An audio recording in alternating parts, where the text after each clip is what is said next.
Moi, je vais souvent sur Internet pour discuter avec mes amis, parce qu'il y en a certains qui habitent plus loin et c'est un bon moyen de communication. I wouldn't be able to talk to my friends which live in other countries, so I'd be sad. I'd miss my friends and I'd feel a bit bored because I like going on the internet to play and talk to friends and stuff. Yo internet lo utilizo todos los días cuando no tengo nada que hacer, cuando, no sé, cuando no tengo plan con amigos y eso, entonces me quedo en casa y me pongo a internet.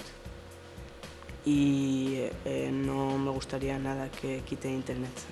Uden internettet ville være en stor ændring i mit liv, fordi jeg ikke vil have min samme kontakt med mine venner i Danmark eller mine venner andre steder og min familie og sådan noget.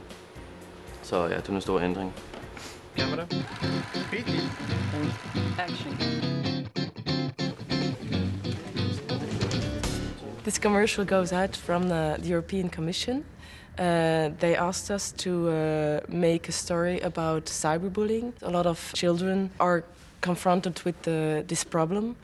They wanted to make this movie for young children between 12 and 17 because they are really the target now and they don't really think that will happen to them. The story is about a girl of 14 years old that is using the internet, especially social network sites, and gradually she becomes what other people make of her by cyberbullying.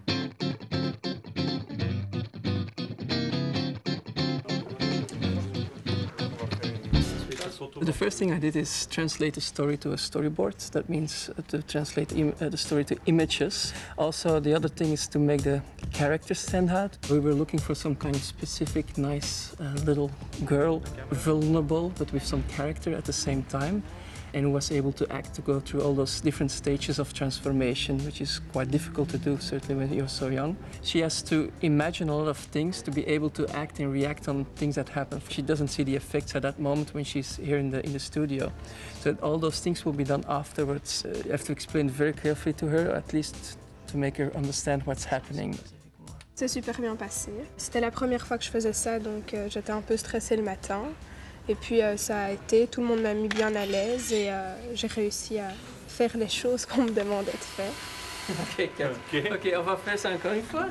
Well, it was very enjoyable shoot also because we need to do a lot of visual effects with it. First of all, we had to make the transformations work. So the girl transforms first, she gets pimples, then she gets a pig's nose, then she becomes very large. And at the end, we really go crazy by photoshopping her some kind of a way. So the first ones in the beginning will look more realistic, like it almost could happen, or are more realistically integrated, like the pig's nose.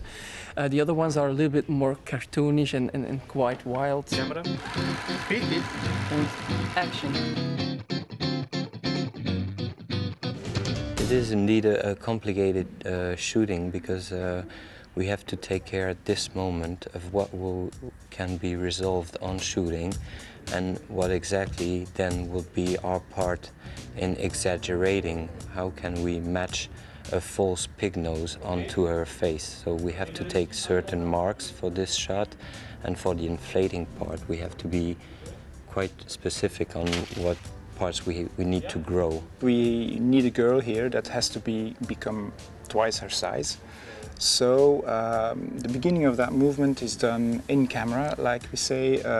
We just put an inflatable cushion underneath her clothes. We put wind in there, and so she's growing bigger. Afterwards, we go closer to see how this evolution takes place. That is then something that's really done outside camera. That's something that has to be done later in post-production. To deform the girl's face, like you would do in a Photoshop or something, we can shoot her against a green screen and then do these deformations with the computer. Camera. Action. At the end, I also want to visualize what she's feeling through making the room more claustrophobic and smaller. So what we would do is bringing the walls closer to her while she's still in completely transformation. Okay, cut.